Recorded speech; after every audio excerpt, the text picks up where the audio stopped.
Hello, my name is Tiara Banks, and my speech will be on racism and discrimination in schools. Racism occurs in explicit forms such as name calling, teasing, exclusion, verbal abuse, and bullying.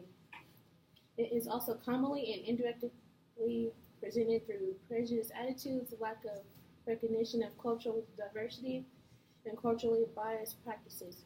It has been acknowledged racism can have a profound effect on students, teachers, and generally affects the whole school atmosphere. When I was 16 years old, my entire family thought my little sister was going crazy. Every morning she would tell us that there was a monster under her bed. She said she could hear it scratching at the floorboards, trying to get her. She said she could hear it crawling at the walls. As the only man in the house, I tried to reassure her that it was her imagination. So we looked under her bed and showed her that nothing was there. I told her not to be afraid of anything, but she insisted she was not crazy. She knew it was there. This is how people feel about racism. Whenever we bring up the subject, there is someone who will say that we're imagining things. They will tell us that we are projecting our paranoia onto something that is not there, stated by Michael Period. No person in the United States shall, on the ground of race, color, or national origin, be excluded from participation in being denied the benefits of or subjected to discrimination under any program or activity receiving federal financial assistance, stated in the Title 51 of the Civil Rights Act of 1964.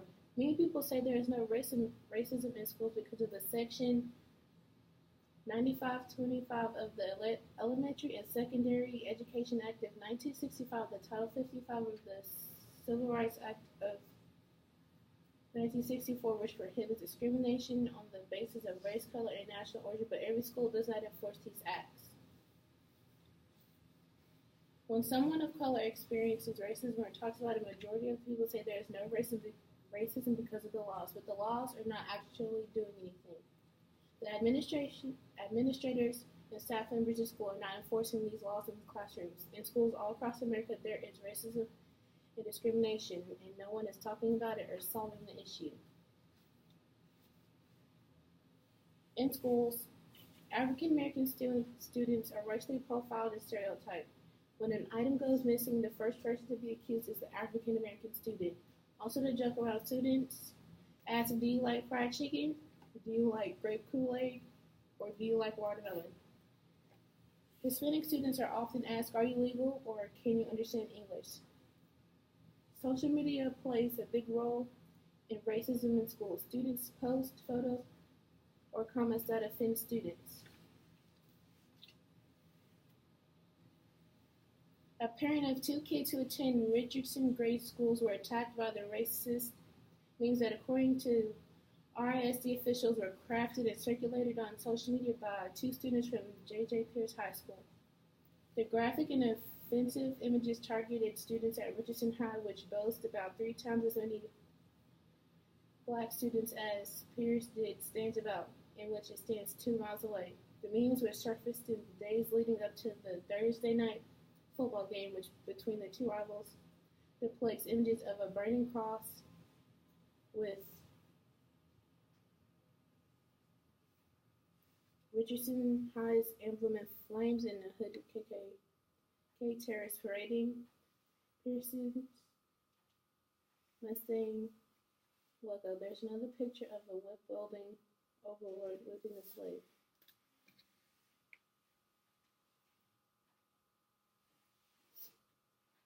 There's another photo with Ferguson, Missouri team Michael Brown and Darren Wilson, the officer who fatally shot him in 2014. Brown sports in RHS headdress, while Wilson's forehead is stamped with the Pierce pennant. A South Dakota high school has forfeited its homecoming football game against the school from a nearby American Indian resolution, and it has canceled its homecoming dance and parade after photos posted on social media showing students destroying a car with "Go Back to Res" painted on the side.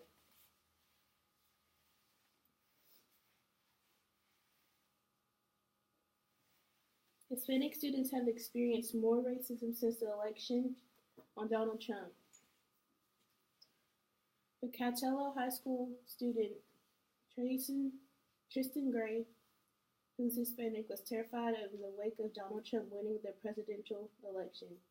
Gray said he has personally been targeted in the days since Trump has won in the White House. In some classes, my classmates are saying, "Oh yeah, only a few more days until Trump sends you out of here." He added that although he's dealt with racism in the past, the comments have accelerated after Trump's election. Even before he was elected, I saw racism, but after he was elected, I had people say, "Oh, good." Pardon the interruption. Can I get a message to Journey Holloway to sometime stop by Miss Hankins and pick up a dual credit paper? Okay. Thank you. Oh, good seeing you again. You're going to be deported soon.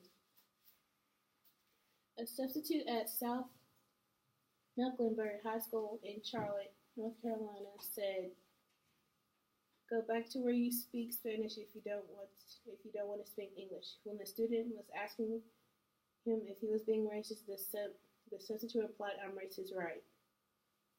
Students are discriminated against based on color, looks, and hairstyle. Many females are discriminated against their natural hair.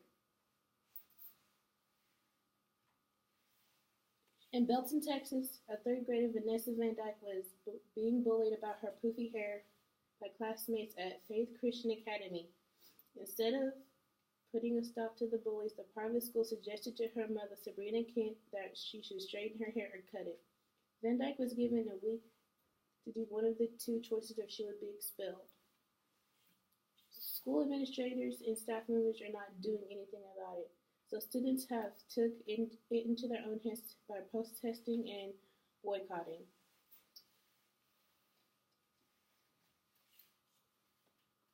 Students at Coatesville Area High School walked out of their classes on Friday to protest a disturbing photo of their classmates posting with a swastika and a KKK carved pumpkins. The photo was taken on Snapchat, clearly showing 4 teens posing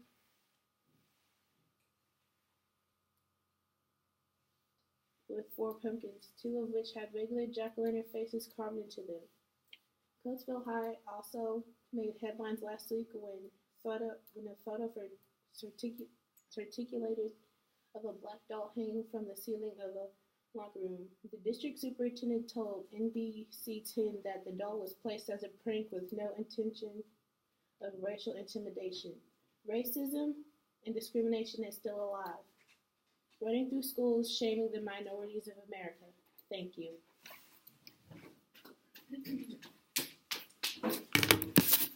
What's the time? 8 minutes, 10 seconds. 8 minutes, 10 seconds.